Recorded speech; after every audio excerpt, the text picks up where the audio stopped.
I just had to come on real quick and talk to you about something that happened today.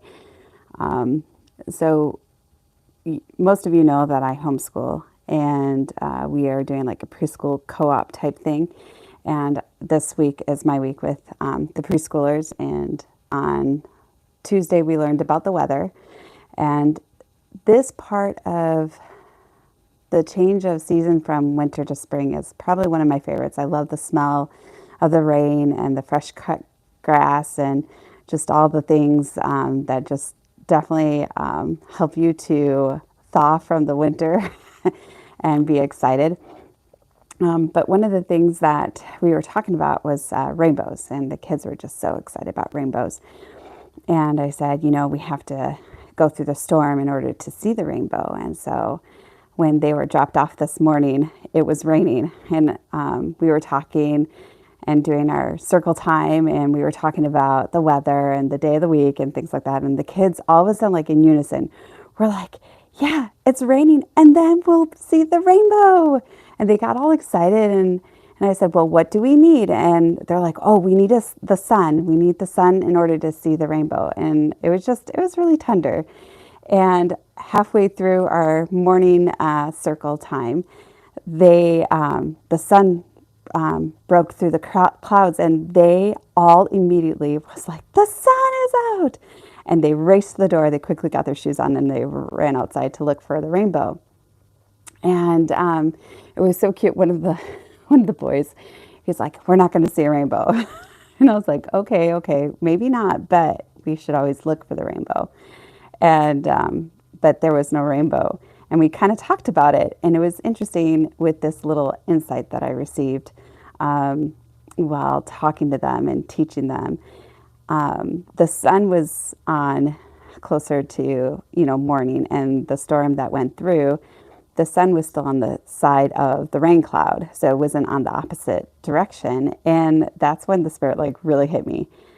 The sun is never going to be on the side of darkness. It's always going to be on the opposite in order for it to reflect or to show forth the rainbow.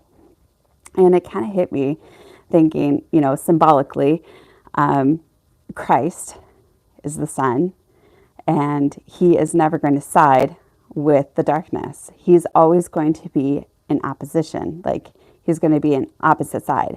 And so one of the things I just absolutely love is that when we look at the storm, the sun, in order to see the rainbow, has to be directly across from the storm, from the dark clouds.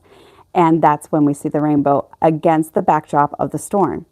And it was just really tender. And then add another layer to this. My daughter really wanted to see the rainbow, but she's like, I need to find my sunglasses. The sun's going to hurt my eyes. And she couldn't find her sunglasses, and she was really, obviously upset about it. But that was another symbolic thing, is like, you can't wear your sunglasses if you want to see the rainbow. You're just not going to see it. And what was interesting is that when we think of seeing a rainbow and what that represents, if we are, we can't see, like the sunglasses, we're veiled, and we won't be able to see the sun either. And so we have to think about things that would cover our eyes, and we need to release those things to have us to be able to see clearly and to see the fullness. And so that was like having eyes to see, ears to hear, like that. It was just, I don't know, just the little messages in teaching these little 4-year-olds, and just the profound depth that it can really take. And so I just love those little sweet, tender messages. And so it's just, for me, this is what it's all about, is teaching and sharing the perspective and growing in that space. And so tomorrow I will be releasing my video, and probably around this time, and I'm really excited. So I hope you guys set, you don't have to set on the calendar or anything, reminder, but just be watchful of the video coming out. And if you could just, when you watch it, if you could like it, just to push the algorithm, I would really greatly appreciate that. And I welcome all comments. And yeah, so that was my little tidbit this morning that I wanted to share with you guys. And just remember, like, the greatest blessing is to come through the storm and to see the sun and to see the rainbow and know that the storm only lasts for a moment. And so, anyways, I hope you have a wonderful evening and that tomorrow's Friday and the weekend's coming. We got through one more week. So, anyways, you guys have a wonderful day, wonderful evening, and I'll talk to you later.